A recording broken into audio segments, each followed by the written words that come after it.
Assalamualaikum warahmatullahi wabarakatuh. Halo semuanya, perkenalkan, nama saya Habib Manarul Huda dengan NIM A0A024046 dari Prodi D3 Agribisnis. Nah, pada video kali ini saya akan mewawancarai salah satu petani kopi di daerah saya yang kopinya tuh cukup terkenal, baik dari cita rasa, dari aroma, dan tentunya dari pengemasan yang menjadi daya tarik pertama dari sang konsumen gitu. Nah, langsung saja kita ke videonya. Cus. Halo teman-teman, sekarang aku lagi berada di Desa Sigedong, Kecamatan Bumijawa, Kabupaten Tegal, tepatnya di kediaman salah satu petani kopi. Nah, jadi langsung saja kita masuk ke rumahnya. Kebetulan kita lagi di depannya ini, ya.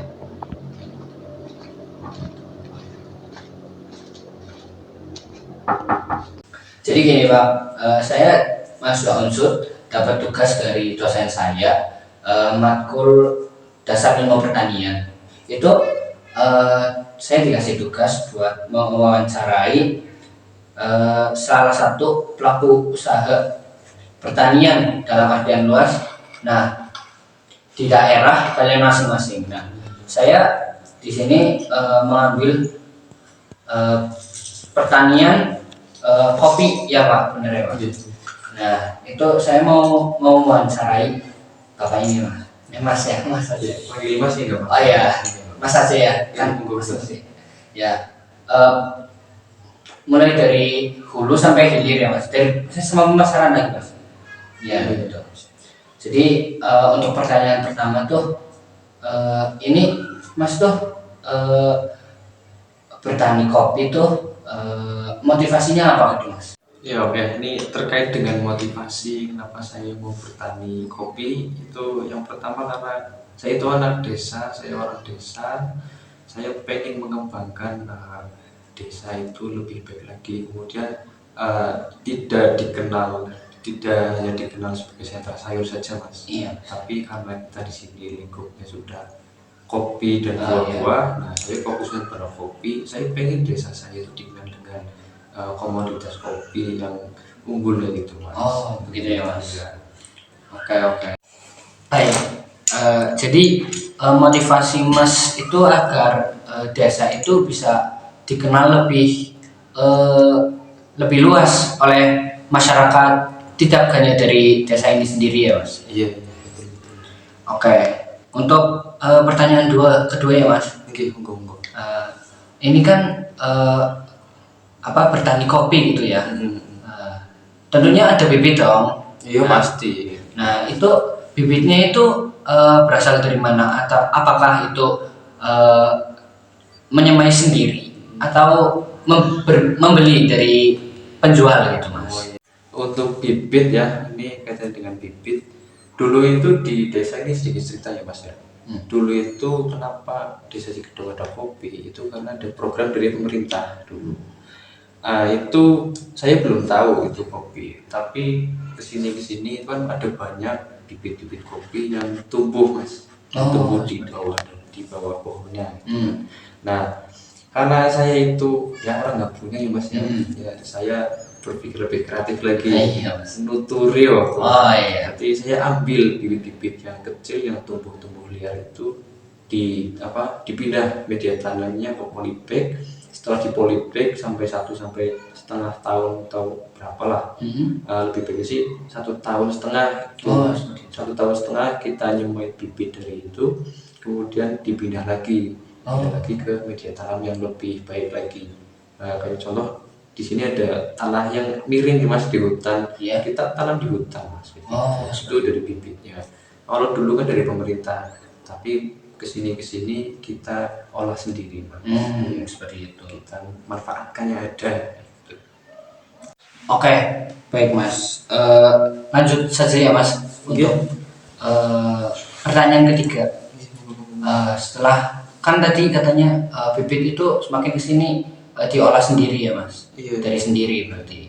Nah itu pengelolaan dari bibit itu atau budidayanya itu bagaimana Mas? Apakah budidaya itu dilakukan sendiri atau ada Kelompok. karyawan atau pihak lain gitu yang ikut membantu? Gitu. Iya itu apa? Anu, artinya dengan ini apa namanya Mas tadi budidayanya itu gimana ya Mas? Iya. Pasti setiap budidaya, entah itu lele, ikan, kemudian yang lain-lain itu pasti ada perawatan Mas. Kita mulai dari nol dulu Mas. Dulu itu dari nol kita ngambil biji. Ya. Kalau nggak biji ya kita ngambil yang sudah tumbuh di bawah pohon, kemudian ditanam di polybag dulu. Di polybag itu juga kita ada perawatannya juga Mas. Oh seperti itu. Iya. 1 minggu sekali kita siram setiap pagi dan sore selama 1 minggu. Tapi jangan terlalu banyak Mas kalau di sini. 2 menit sudah cukup. 2 menit. 2 menit dengan air yang mengalir. Oh, Karena seperti kita itu. sistemnya kan air mengalir selama 2 menit sudah ditutup Oh, lagi. seperti itu. Kayak mau ngelep ya. Kalau di sawah kan ngelep gitu. Kalau di kopi ya kayak gitu sama. Tapi kan ada waktunya gitu. Itu perawatan pertama Mas. Kemudian setelah kita pindah tanam itu juga ada perawatannya lagi Mas. Ada banyak lagi Mas. Malah lebih banyak itu perawatannya Mas. Dari mulai awal loh kita pemupukannya, kita ada pengobatannya itu kan. Kemudian setelah pasca panen, sebelum panen dan setelah panen itu kita harus pruning ya.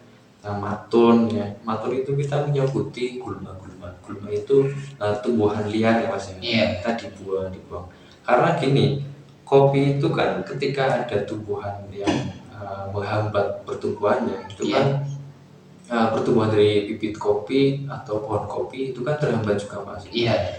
Lebih ya kalau ada gulma ya kita buang. Itu dari perawatannya Mas. Pemupukan, kemudian ada pemupukan. Setelah tanam itu kita sebelum media tanam sudah jadi itu ada dicampuri pupuk dulu Mas. Oh seperti itu. Kita ada bibit ya mau ditanam di situ, berarti lahannya itu sudah dikasih pupuk dulu. Kalau sudah dikasih pupuk kan nanti pertumbuhannya lebih cepat loh. Iya. Akarnya mencari makanannya lebih enak gitu. Pemupukan awal itu. Terus kemudian setelah 6 bulan ada pemupukan kedua. Terus cara mudahnya 1 tahun itu 2 kali pemupukan. Oh, 1 tahun 2 kali. Lebih baiknya ya 2 atau 4 kali. 3 bulan sekali, 3 bulan sekali itu kan kalau 1 tahun. 4 kali kan itu. Itu pemupukan. Kita pakai pupuknya dari pemerintah Mas. Oh dari pemerintah. Iya. Itu jenisnya apa itu Mas? Kalau Ada banyak Mas. Kita pakai Mutiara, iya. kita pakai Ponska dan lain-lain. Kita juga pakai NPK. Mas. Oh gitu. Pupuk yang mahal itu Mas. Iya. Kita nggak ada subsidi. Gitu. Ya petani menangis kalau nggak ada. Berat ya Mas. Berat.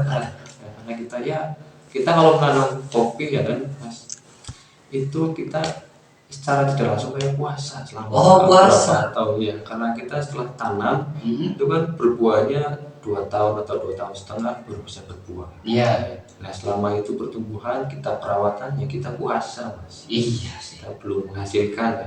Tapi kalau sudah menginjak 5 tahun kita sudah menikmati hasilnya Mas. Oh seperti itu. Tapi itu tergantung dari perawatan kita. Kita mau rutin 3 bulan sekali atau 6 bulan sekali untuk perawatannya. Kalau warga di sini ya, kalau saya sendiri juga, saya sama teman-teman itu 6 bulan sekali dulu. Karena kita juga waktunya juga bukan cuma untuk ke kopi saja, karena ada sayur dan lain-lain. Ya, kita melihat itunya dulu. Kita 6 bulan. Ya itu teman-teman saya sebenarnya banyak kalau di sini banyak sekali. Cuman kita belum bikin kelompok. Kita belum bikin sebuah kelompok tani. Padahal kalau kita bikin kelompok tani itu kan kita bisa menerima subsidi pupuk dan lain-lain. Ada pupuk yang secara kayak pupuk urea dan lain-lain. Kemudian ada pupuk cairnya juga Mas. Karena kopi itu rentan sekali ketika ada apa ya, kayak virus, semacam virus yang menghambat pertumbuhan. Itu kan ada banyak. Obat-obatnya juga kan jenisnya beda-beda. Iya. Itu kalau di kopi. Sama kayak di sayur itu sebetulnya.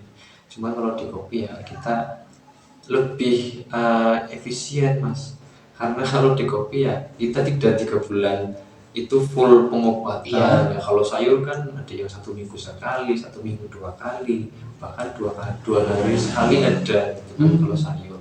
Kalau kopi kan tidak. Itu kita kenapa petani di sini juga lebih banyak menanam kopi ya, karena itu Oh, kita menanam kopi itu kayak menanam emas. nah seperti itu. Iya, kita menanam sekali, tapi kan kita mau menikmati manfaatnya bertahun-tahun. Sampai ada yang 10 tahun itu masih berproduksi pohonnya, itu kan ada.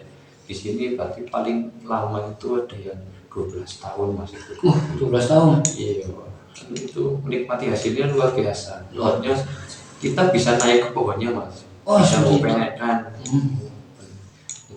Oke, cukup ya. Baik mas. Cukup panjang ya mas penjelasannya Iya, mengenai budidaya itu sendiri. Dari semua itu tadi ada yang sampai 5 tahun, bahkan sampai ada yang 12 tahun itu ya mas. Iya, 12 tahun. Itu kalau boleh tahu itu gimana menentukan kapan panennya, bagaimana bijinya ini harus panen nih gitu, udah harus dipanen nih itu, cara menentukannya bagaimana itu mas? Ya ini untuk panen ya mas ya. Ini kopi itu kan tanaman tahunan mas. Iya. Tanaman tahunan. Kopi itu bisa berbuah 1 tahun 2 kali, 1 tahun cuma sekali, itu kan ada kopi yang kayak gitu. Itu tergantung dari perawatan dari petaninya. Iya. Kalau untuk menentukan kapan panennya, terus kapan ini sudah matang siap dipanen. Iya. Kita melihat dari warna bijinya mas. Warna biji. Kalau warna bijinya itu kalau jenis yang biasa itu kan warna merah. Ada juga yang warna kuning gitu. Kalau di sini kita tanam itu yang warna merah mas. Gitu. Kalau kita sudah warna merah bijinya, jadi buahnya. Iya, Kalau buahnya. buahnya sudah warna merah, berarti itu siap dipanen mas. Itu siap dipanen. Iya. Cuma tidak setiap bulan ada. Ya, itu bisa 5 bulan baru ada yang merah-merah itu kalau menentukan panen. Tapi ada bulan-bulan panen raya. Oh gitu. Iya, ada bulan khusus itu paling banyak itu di bulan Juni, kemudian di awal Januari Februari. Februari itu panen raya, kemudian Juni itu panen raya mas. Setelah kita panennya kita perawatan, terus gimana caranya biar bunganya itu banyak ya. Kalau kita kan petani mengharapkan biar bunganya banyak ya. Iya. Kita untungnya lebih banyak lagi Ya, kayak ya. gitu. Ya. Semakin kita perawatannya semakin baik mas, otomatis bunga itu akan lebih banyak lagi. Semakin berkualitas juga. Iya. Karena perawatan juga menentukan kualitas biji kopi yang dihasilkan gitu. Itu kalau dari perkiraan saya sih seperti itu. Seperti itu. Iya, ada lagi nggak mas ini? Oke mas, tadi kan setelah dikumpulkan itu buah-buahnya, dikumpulkan semua jadi satu, itu kan pastinya nanti bakal dipasarkan ya mas. Nah sebelum pemasaran itu, apakah ada pengolahannya terlebih dahulu atau langsung saja dipasarkan seperti itu dengan kondisi buah atau kondisi biji kopi yang seadanya, dan apakah apa dipasarkan kopi itu dipasarkannya ke perusahaan atau ke kafe-kafe gitu atau ke perorangan. Nah kemudian dari pemasaran itu keuntungan yang diperoleh kira-kira dapat menutup modal dari semua budidaya itu atau enggak itu mas? Ya ini, wah pertanyaannya panjang sekali. Ya, maaf Mas. Ya nggak apa-apa, nggak apa-apa. Ini yang pertama tadi apa ya Mas ya? Tadi pengolahan Pengolahannya. ya, pengolahan. Ya.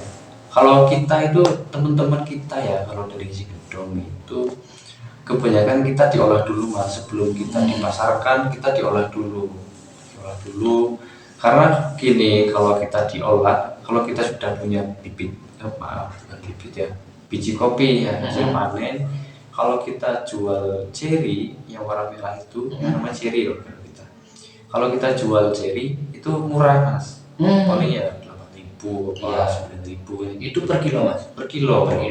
Tapi kalau sudah diolah itu kan harganya lebih melambung lagi Mas. Iya. Lebih melambung lagi. Ada yang 1 kilo berapa ratus ribu udah Oh iya. itu. Berarti kalau kita ya diolah dulu. Diolah dulu. Kemudian pemasarannya Mas, kalau kita karena kita masih di lingkup desa, kita dipasarkan ke desa-desa sebelah. Ada sebelah. Juga kita punya relasi teman-teman yang di luar, Iya. yang masih satu kecamatan atau satu kabupaten. Nah, kita punya teman-teman itu kita pasarkan ke teman-teman. Ini kita punya produk sendiri. Nah, ini sebagai contoh ya. Oh iya. Ini produk asli dari saya sendiri. Ini Arabica jenisnya, kopi Oh, Arabica Arabica. yang kita tanam itu Iya. jenisnya kopi Arabica. Kita apa namanya ya, memasarkan ini ke teman-teman yang di luar itu alhamdulillah bisa menutup modal kita lah. Seperti itu. Bisa menutup alhamdulillah, tapi ya 1 kali 2 kali. Satu kali 2 kali. Semua bisa ketutup semua. Ya.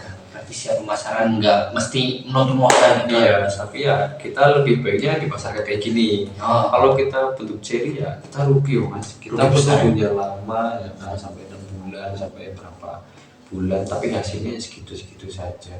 Tapi dulu pernah kita berarti kita punya kopi, kita petik semua Mas, dihabiskan yang hijau juga dihabiskan, yang merah apalagi itu kita campur, itu kita mengalami kerugian yang cukup fatal lah, kita nggak mau kayak gitu lagi ya. Karena udah pengalaman kayak gitu ya, kita berpikir lagi gimana caranya biar modalnya ketutup ya, punya keuntungan juga ya kan, karena kita juga punya harus makan ya. Iya, Kita harus makan ya, mau kesini juga butuh modal. Akhirnya kita punya ini inovasi, kita bikin produk yang namanya kopi si gedong. Ini dari teman-teman kita belajar dari nol, pengolahannya gimana sampai jadi kayak gini, bisa diseduh. Kalau nanti ya kita coba, ini sudah ada. Boleh Mas? Boleh. Kalau teman-teman mau kesini, ajak teman-teman kesini ya, kita ngopi gratis sama saya. Kita Sebentar. Yang penting kan itu kan target pemasaran kita juga ke anak-anak kuliah. Iya. Anak-anak kuliah kalau ngopi itu kan pikirannya lebih cemerlang lagi. Iya. Jadi semangat nugasnya ya Mas. Betul Mas, betul. Kalau kita petani juga itu. Setiap pagi ngopi ya kita kerjanya semangat. Demi kemajuan kita. Kacau. Ya, kacau. Nah, jadi seperti itu teman-teman, kurang lebihnya pembicaraan kami pada video kali ini. Nah, video berikut merupakan tempat pembibitan dan sampel-sampel tanaman kopi muda. Baik, sampai sini saja video pada kesempatan kali ini. Jika mau ada hal yang dipertanyakan, bisa chat Instagram yang tersantum di video kali ini. Saya Habib Manarul Huda, pamit undur diri. Wassalamualaikum warahmatullahi wabarakatuh. See you.